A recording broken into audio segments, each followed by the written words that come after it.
Well, thank you for coming today, and I think I pretty much know everybody here, so thank you for coming. And the reason for this news conference is to announce the results of Operation Intercept 5, a 6-day initiative focused on taking sexual predators off the streets of Sarasota County and reminding sexual predators and those that they're not welcome here in our community in Sarasota County. For our local media partners, this initiative could come as no surprise since we focus on operations like this for several years. To date, since 2013, operations like this have removed over 100 predators from the streets of Sarasota County. Beginning Saturday, May 19th through Thursday, May 24th, detectives arrested 21 men who utilized the internet and social media as a means to prey on children in Sarasota County. They utilized a variety of different techniques to lure who they believed were 12, 13, and 14-year-old boys and girls into having sex with them. Those arrested range in age of 22 to 58 years old. In total, these 21 men have 60 prior felony charges and 47 prior misdemeanor charges. Needless to say, they know what goes on inside the criminal justice system. There's nothing new for them here being involved in the criminal justice system. Most work in labor jobs, including construction, roofing, and plumbing. One of the arrestees who traveled from Davenport, Florida, formerly worked as a diesel mechanic at Disney World. Many of these men sent explicit photos of themselves, offered to buy drugs to these children, and even one of them agreed that he would stay with her if he got her pregnant. That was a 14-year-old girl who he thought he was talking to. That's Albert Vira, who's here on the board. You can see Albert. He's the one that said he would stay with a 14-year-old, but was one of our detectives that he was communicating with, and he was a diesel mechanic. A handful of these offenders traveled from throughout the state as far south as Miami. My only concern was that over half of them were from here in Sarasota County. 34-year-old Caleb Dawson was just charged in 2017 with 2 counts of indecent exposure and 3 counts of lewd and lascivious behavior in front of a corrections employee. He has also been arrested for narcotics crimes, obstruction, fraud, grand theft, and trespassing. During this operation, Dawson asked a 14-year-old girl to send him nude photos. 34-year-old Kevin Mills has prior arrests for possession of crystal meth and cocaine, as well as more than a dozen charges of possession of prescription pills. He's been charged with carrying a concealed weapon. During this operation, Mills utilized a website to share explicit photos of himself, who he believed was a 14-year-old child. Again, that was one of our detectives. Born in Colombia, 37-year-old Juan Rodriguez originally entered the U.S. on March 3, 2017. According to ICE, he was given admission into the country until September 8, 2017. Due to his latest arrest, he was flagged by ICE as a visa overstay. He was arrested on May 21st in our operation and picked up 5 days later by ICE agents. He's currently facing deportation and removal proceedings by ICE. During this operation, Rodriguez sent explicit photos of himself to he believed was a 14-year-old boy. So we have many examples of people who have committed crimes again and again, and we have one that got caught up in our deportation procedures. As probably many of you know, who I've been around now for 9 years, it bothers me, it sickens me to see this happen with our children. People who continue to come into Sarasota County, we've gotten over 100 of them now, and most of them, if not all of them, are off to prison. Again, the message here is for individuals who are using social networking, using the media, using whatever it is they want to use to prey on children in Sarasota County. We will continue to run operations like this. We will arrest them, and we'll do everything we can to prosecute them. And my advice to them is that we have so much technology we're going to talk about here, and the cases these detectives build are great cases. There's really no getting around it anymore when you come into Sarasota County. There's nothing more of a higher priority for this sheriff's office than protecting the children of this county. School's out now, and we're going to do everything we do to protect them during the summertime, and also to protect them while school is in from people who are preying on them through the use of social networking. While these individuals make me sick, I want to make it clear to the public that these operations are necessary evils to protect these children. Is that we got to do these things to let the people using technology to prey on kids know and understand that they could be communicating with law enforcement, and in Sarasota County, they could be communicating with a detective from the sheriff's office. To my right, you'll see a graphic that was created highlighting 9 of the most popular apps children are downloading that make them incredibly vulnerable to predators like the ones that we arrested. The LiveMe app allows live video streaming using geolocation services that allow people to know exactly where you're at any given time. Users can earn coins as a way to pay minors for photos. So that's on here, you can see. We're going to talk about another one called The Whisperer. It's an anonymous social network that promotes sharing secrets with strangers. This app also reveals a user's exact location, so within seconds, a predator can know exactly where your child is at through this app. These are only a few of the mobile apps that can pose a danger to the children. What I'm asking, the message today, is more about the parents to be good parents, to know what's on your child's phone, to know these apps are on the phone, to check these apps, as they may not be exactly what they appear to be on the phone. If you look at some of the apps, you see the calculator, and we'll let you get closer to them when we're done here so you can see this. The calculator app looks very simple to somebody my age or a mother or a parent, but there's a lot more to that app than what it shows on an iPhone. So for the parents today, with today's technology, it's more important than ever before for a parent to know what's on their iPhones, what's on their computers, and what the children are looking at every day. Because when they're sitting there, you're thinking they're texting somebody or Facebooking, they may be communicating with a predator, you don't even know it. So again, I'd like to thank our media partners for being here and hearing a few of the stories of the people that were arrested, of knowing the things that this sheriff's office is doing to try to protect the children of this county.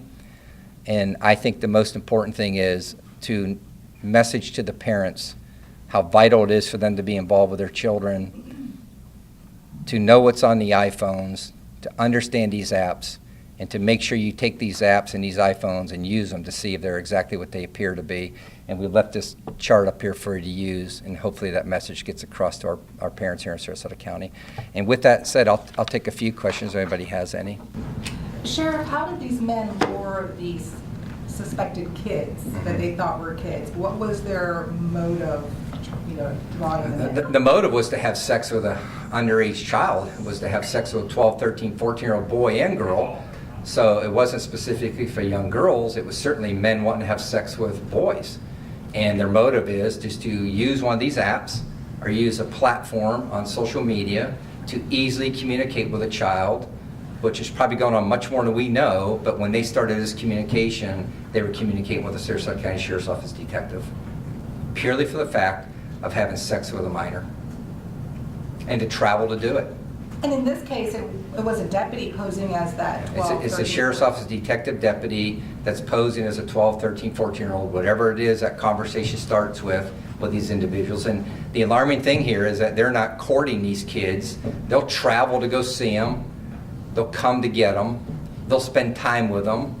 They're even saying now, I'll stay with you if I get you pregnant.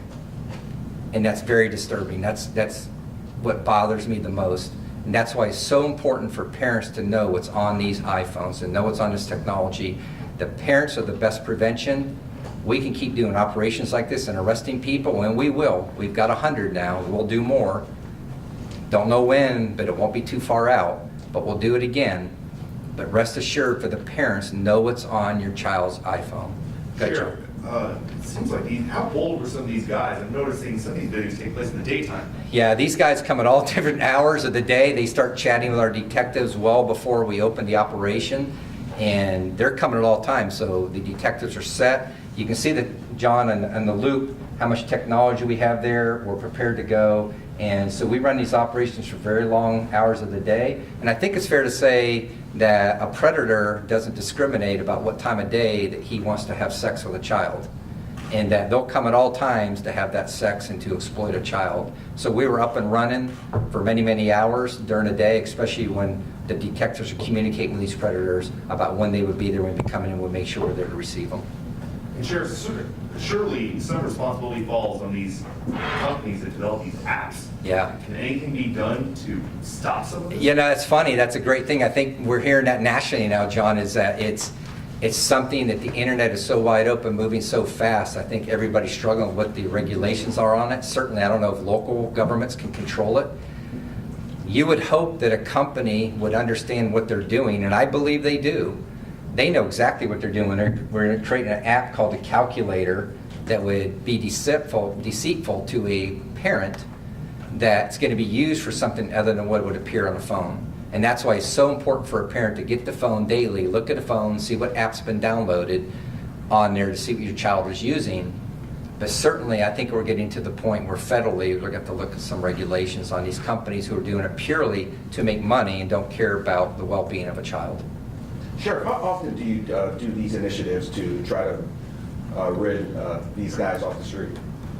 Well, we do quite a bit, Dwayne. We're not going to talk about when we do those things. The whole idea is the element of surprise for predators while they're out using apps and how they communicate with children, certainly for the point of not getting caught. You can see in the video loop, they're pretty surprised when the deputies walk out and greet them, is that we don't really announce when we're doing it. I can tell you we do larger operations like this at different times, but we are continually daily working on different events, different children through ICAC, International Crimes Against Children, and working with our local partners on it, the federal government. So we're dealing with it all the time, but sometimes at intervals unannounced, we will do enhanced programs.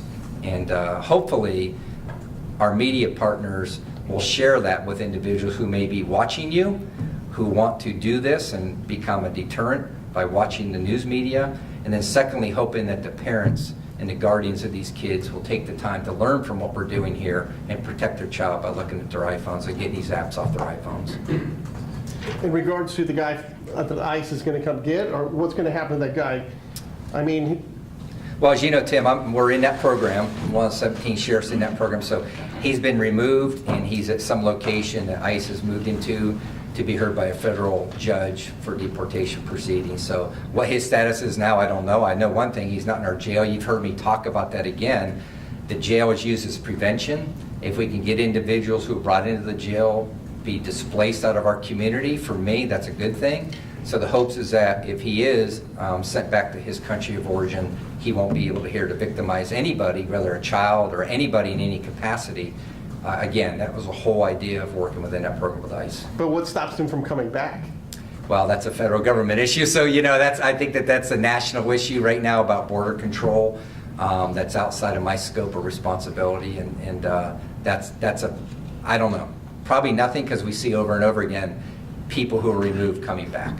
Sheriff, what can you tell parents when they spot these apps on the child's phone and they take a look? I mean, what language do these predators start with that may seem really innocent? And where does it go? As far as what can parents look for?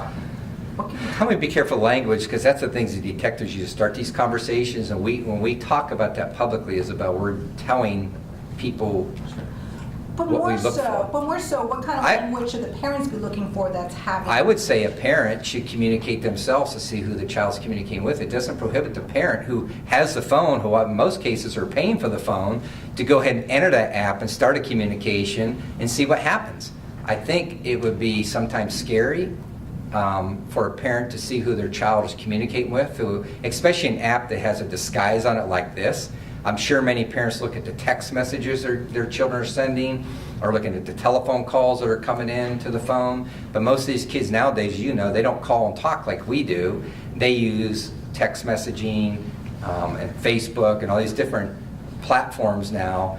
If I'm a parent and I have a 14-year-old, my children are adults now, I would get into the apps myself and test each one of them. And it may be interesting to see who your child is communicating with, of some of that language that's coming across on these apps, because if they have an app on there that's kind of a disguise, it would be interesting to know who's communicating with them. And any parent who wants to learn more about this, who needs some help with that, we're here to help. That's part of this today, is just not arresting people. It's also about educating the public what to do to protect your children. And that's why we have this poster board up. And our hopes is that the media will relay that information to our parents in every community to, you know, we're going to arrest them, we're going to do our role as law enforcement, but we're also trying to educate you to become more engaged with your children, what's on their iPhones. Any evidence that any of these men actually victimized a child before you picked them up? We don't have anything in their previous criminal records that would indicate that, but certainly you can see the loop here. They seem pretty casual about the way they're approaching. There doesn't seem to be any nervousness from the ones that we're showing you here. They're casually pulling up in their cars and walking in. So most criminals, I would think, have a little bit of different mannerisms. So I would be, wouldn't surprise me they victimized children before we got them. What kind of time can these guys do? That's a great question. There is no minimum, but we can see in our past operations, Tim, that we've done with these, depending on their criminal records and things, we've seen them get at minimum 5 up to 15 years in prison for doing this. So this is certainly a deterrent by arresting them, and the message to them is that in most regards, you're looking at 5 years up to 15 years from our past arrests that we've had. So that's a great deterrent for people who are seeing this. Then, of course, that's a great thing for the parents to know of the people who we're arresting here to protect the children here, is that there's that many of them out there. We've done 100. There's that many of them out there. Use what we're providing to you today. Know what's on the phone. Protect your kids.